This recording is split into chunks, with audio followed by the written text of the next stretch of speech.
Lahat daw ng nangyayari tungkol nga dito sa flood control anomalies na ito ay mukhang gustong ikonekta sa dating administrasyon ni Digong or kay Digong mismo. Gusto lang ba talaga natin ikonekta? Yun ba ang gusto ng taong bayan? O yun ang lumalabas? Yun ang katotohanan.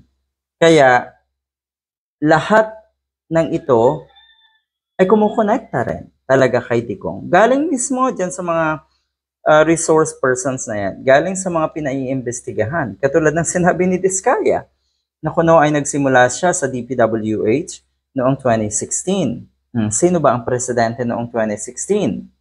'Di ba? Sino ba ang DPWH secretary noon?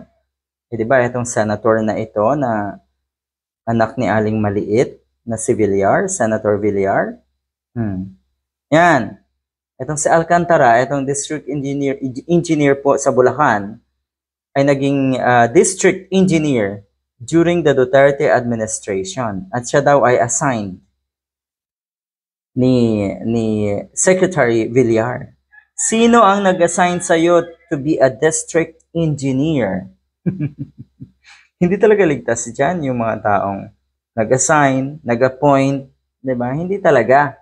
Dahil bilang isang, kung ikaw ay mag-a-appoint halimbawa, itatalaga mo ang trabahong ito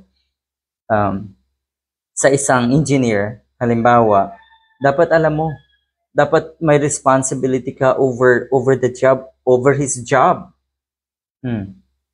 Sino daw ang nag-assign? Ayan, si DPWH Secretary Mark Villar. Lahat naman yan ay maglalabasan talaga eh.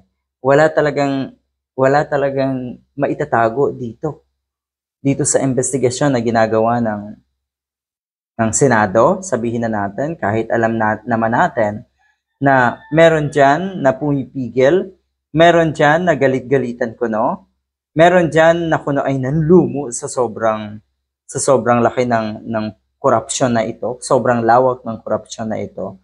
Pero ang totoo, sila po ay nagagalit-galitan lamang. 'Di ba? Yung mga nag-iimbestiga ngayon, ilan diyan ang dapat din sanang paimbestigahan. Yan po ang malaking problema. Kaya minsan iisipin natin mukhang mas may patutunguhan pa ang investigasyon ng Kamara tungkol nga dito sa flood control projects na ito.